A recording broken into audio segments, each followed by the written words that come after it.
여러분 안녕하십니까. 네트워크 매거진입니다. 이 호남 지역은 옛부터 나라가 어려울 때마다 수많은 의병을 일으킨 역사가 있습니다. 이 전라남도가 이런 의병 역사를 재조명하기 위해서 500억 원을 투입해 남도 의병 역사공원을 만들기로 했습니다. 그러자 무려 12개 지자체들이 이 역사공원을 유치하기 위해서 치열한 경쟁을 벌이고 있습니다. 오선열 기자입니다. 한적한 시골 마을에 전통 가옥이 자리 잡았습니다. 일본 육군 정규군과 맞서 싸운 안규홍 의병장 생가입니다. 국내 최초 머슴 출신 의병장으로 담사리 의병이라고도 불립니다. 저는 한말 의병이 또 그렇게 씩씩하게 잘했잖아요. 그래서 보성이라는 데는 참 의향의 고을이고 진짜 의병의 고을 아니냐. 임진왜란 당시 의병을 일으켜 전투를 치른 최대성 장군과 을사오적 암살단을 만든 나철 선생까지 보성은 임진왜란부터 광복까지 의병 활동이 끊이지 않았습니다. 보성군은 777명의 의병이 활동한 위양의 고장이라고 강조하고 있습니다. 350년 의병사를 관통하는 남도 의병의 중심지입니다. 의병 활동의 역사성과 상징성까지 종합적으로 고려했을 때 최적의 입지 조건을 갖추고 있다고 봅니다. 나주시는 호남 최초 의병장인 김천일 선생을 배출한 곳이라며 천여 명의 유치발족위원회를 구성했습니다. 한평군은 상해 임시정부를 이끈 일강 김철 선생과 임시정부 재연관 등을 장점으로 내세웠습니다. 임시정부 청사와 내년에 들어설 교육 역사 박물관 등 많은 역사 교육 시설이 있고 교통의 접근성과 부지 확보의 영위성 등을 두루 갖춘 남도 의병 역사공원 유치 경쟁에 나선 지자체는 모두 12곳. 전라남도는 남도 의병 역사공원 선정지를 오는 29일 발표할 계획입니다. TV조선 오선열입니다. 네, 지난주와 이번 주에 이 피서 떠나시는 분들이 특히 많으신데요. 이 경남 합천에서는 이색 피서가 인기를 끌고 있습니다. 이 낮에는 맑은 강에 들어선 워터파크에서 더위를 날리고 밤에는 등골이 오싹한 공포 체험도 할 수 있습니다. 그곳을 이성진 기자가 다녀왔습니다. 제트스키가 끄는 보트가 수면을 쾌속 질주합니다. 몸이 날아갈 듯 불어오른 맞바람이 짜릿합니다.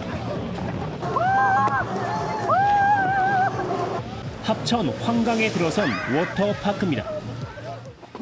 블록 점프도 더위를 날리는데 제격입니다. 3, 4m를 날아올라 강물 속으로 떨어지면 무더위는 저만치 달아납니다. 시원해서 더위가 싹 날아갈 정도로 너무 시원해 좋습니다. 밤에는 오싹한 공포 체험이 기다립니다. 영화 세트장으로 유명한 합천 영상 테마파크가 밤에는 귀신과 좀비가 출몰하는 거리로 변신합니다. 소복을 입은 구미호를 비롯해 공포 영화 주인공 에나벨이 갑자기 나타납니다. 피서객이 귀신으로 변장해 다른 사람을 놀라게도 합니다. 더운데 이거 막 귀신들도 막 재밌게 해주고 시원하게 막 이렇게 스트레스도 풀고 너무 재밌어요. 분장도 너무 잘해주시고. 지난해 황강 워터파크와 고스트파크를 찾은 관광객은 10만 명이 넘습니다. 돈을 들이지 않고 자연과 시설을 활용한 이색 아이디어가 피서객을 불러 모으고 있습니다. TV조선 이성진입니다. 이 일과 삶의 균형을 뜻하는 워라밸 문화가 생활 곳곳에 확산되고 있습니다. 이 주택시장도 이런 워라밸 문화에 영향을 받으면서 특히 수도권에선 블록형 단독주택, 이른바 타운하우스의 분양이 활발해지고 있습니다. 김승동 기자가 취재했습니다. 경기도 남양주의 한 타운하우스 견본주택입니다.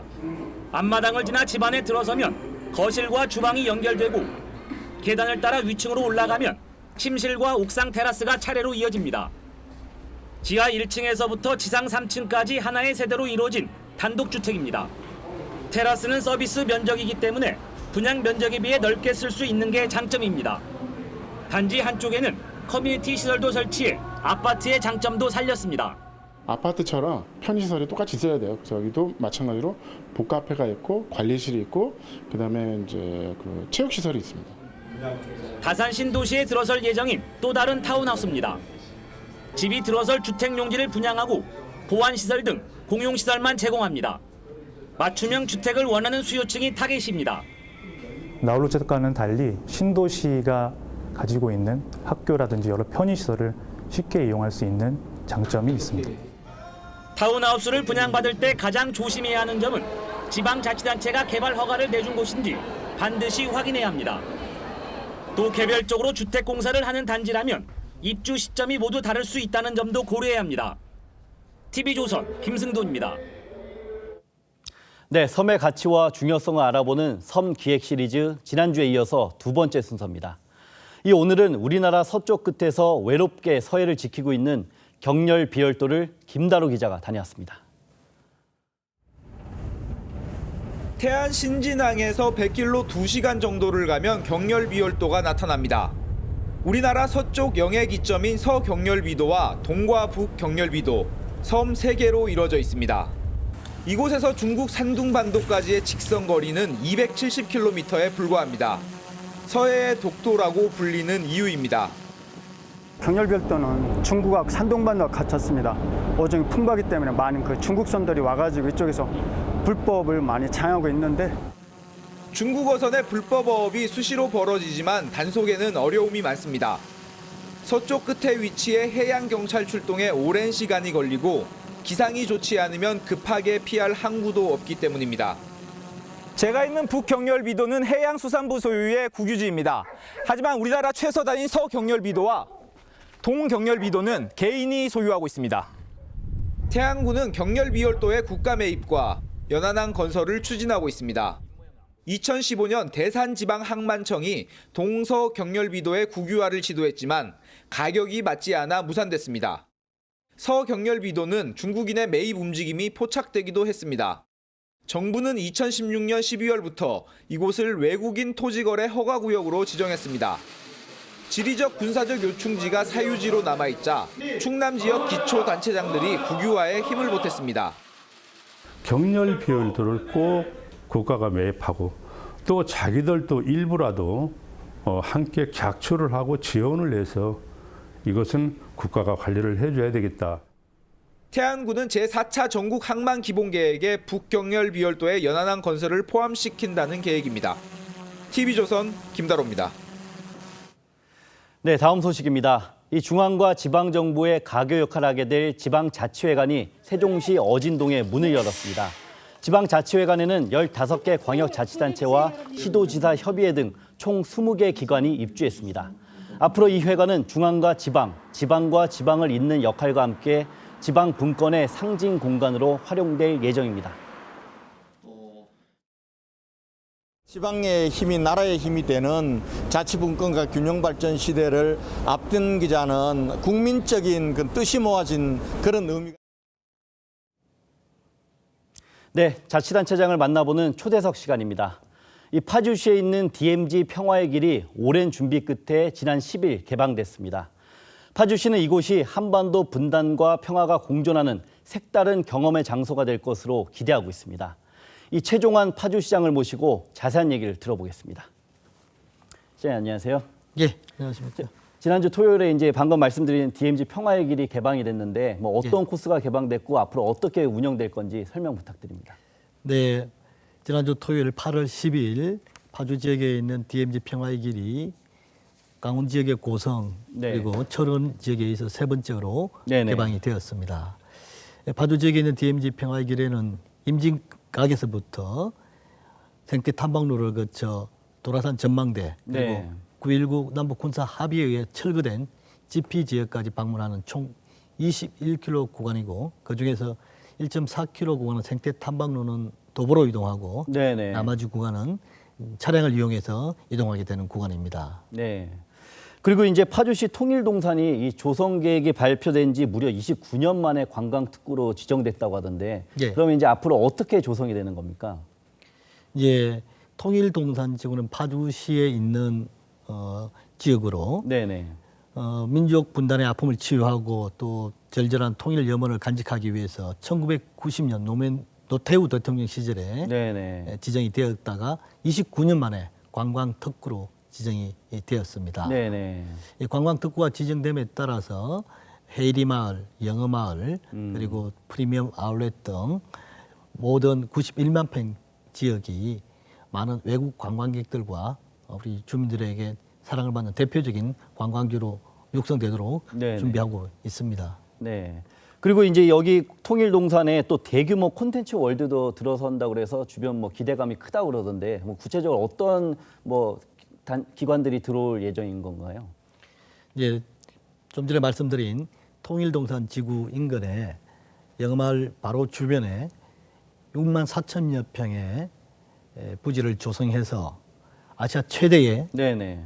축구장 32개 크기의 콘텐츠 월드가 조성될 계획입니다. 이곳에는 대단히 스튜디오와 네네. 또 주민들이 직접 관광객들이 주민 체험할 수 있는 그런 상설 스튜디오, 네. AR, VR 체험 시설과 또 야외 오픈 세트 등이 설치되어서 관광객과 제작, 프로그램 제작, 또 관광, 체험이 동시에 이루어지는 복합 문화 시설로 계획되고 있습니다. 네. 그리고 이제 또 파주시가 올 초부터 임진나루랑 또 거북선 복원 이 계획을 밝히셨는데 구체적으로 이게 어떤 역사적 의미가 있어서 이런 걸 추진하시는 겁니까? 예. 일각에서는 파주시의 웬 거북선이냐 하는 의구심을 가질 수 있겠습니다. 네. 조선왕조 실록 태종실록 편에 보면은 태종이 네네. 저기 13년 서기로는 1413년이 되겠습니다. 네네. 세자와 함께 파주 임진나루에서 거북선이 외선을 상대로 방어 훈련하는 것을 관람하였다 이렇게 기록되어 있습니다. 네네. 이는 정사에 거북선이 등장하는 최초의 기록이고 네. 임진왜란 당시 거북선보다 180년이 앞선 거북선입니다. 파주시는 이러한 정사와 문헌을 토대로 임진나루가 곧 임진왜란 당시 선조가 피난길을 올랐던 곳이기도 하고 조선 최초 거북선이 훈련을 했던 곳이기도 합니다. 이곳을 복원해서 사적지로 지적하고 역사적으로 복원하여 좋은 문화 관광 자원으로 활용할 계획에 있습니다. 그리고 이제 파주시가 올해 또 읍면 동별로 이 마을 살리기 팀이라는 거를 신설했는데 여기서 이제 도시 재생을 담당한다고 그러던데 구체적으로 어떤 정책을 추진하시는 겁니까? 네, 파주시는 46만 명이 거주하는 도농 복합 도시입니다. 네. 첨단 산업사회와 전통사회, 또 신도시와 구도심, 자연불학이 공존하는 도시이기도 합니다. 네네. 대규모 물리적 개발이 어려운 구도심 지역은 도시 재생을 통해서 활성화시키고 또 인구가 감소하고 초고령화되고 있는 농촌 지역은 마을 살리기를 통해서 활력이 넘치는 마을로 탄생시킬 계획입니다. 그래서 도시 재생과를 신설하고 읍면별로는 마을 살리기 팀을 새롭게 신설해서 지역별 특성에 맞는 마을 살리기 프로그램을 개발해서 젊은이들이 들어오고 마을이 활력 넘치는 곳으로 변모시켜서 도시와 농촌이 공존하는 상생의 균형 발전 도시로 만들기 위한 프로젝트입니다. 네. 그리고 이제 뭐 대중교통 정책 하나 또 여쭤보겠습니다. 파주시에서 이제 1000원 택시라는 걸 운영하셔서 호응이 아주 상당히 좋다고 그러던데 그렇습니다. 이게 어떤 택시고 또 뭐 이거 외에도 대중교통 확충을 위해서 어떤 정책들을 추진하고 계신지 설명해 주시죠. 예. 1000원 택시란 대중교통이 소외되고 있는 낙후 지역 주민들을 위한 맞춤형 교통복지 서비스입니다. 주민들께서는 1000원만 내시고 잔액은 시에서 보존해주는 방식입니다. 우리 파주시에서는 지난 4월부터 12개 마을 주민들을 대상으로 시범 실시를 하였습니다. 4개월 동안 실시한 결과 폭발적인 호응을 얻고 이에 따라 주변 마을에서도 확대해 줄 것을 지속적으로 요청했습니다. 지난 8월 2일 다시 주민협의회와 운영위원회를 통해서 16개 마을을 추가로 확대하여 올 9월부터 확대 실시할 계획에 있습니다. 네. 그리고 이제 마지막으로 앞으로 남은 시정 어떻게 운영할 계획이신지 뭐 한 말씀 부탁드립니다. 네. 지난해 7월 취임한 이후 벌써 취임 1주년이 지나고 한 달여가 지났습니다. 파주시는 자연과 인간이 공존하고 첨단 산업단지와 또 자연불학이 공존하는 그리고 신도시와 농촌이 공존하는 사회입니다. 운정 신도시는 대중교통, 지하철 3호선과 같은 광역교통을 확충하고 종합병원 유치와 또 첨단 산업도시를 구성해서 자족 가능한 자족도시로 발전시키고 구도심과 농촌 지역은 균형 발전시켜 상생하는 첨단 도시로 그리고 한반도 평화수도 파주로 거듭날 수 있도록 더욱 노력하도록 하겠습니다. 네, 오늘 좋은 말씀 감사합니다. 감사합니다. 네, 네트워크 매거진 여기서 마치겠습니다. 다음 주 월요일에 찾아뵙겠습니다. 감사합니다.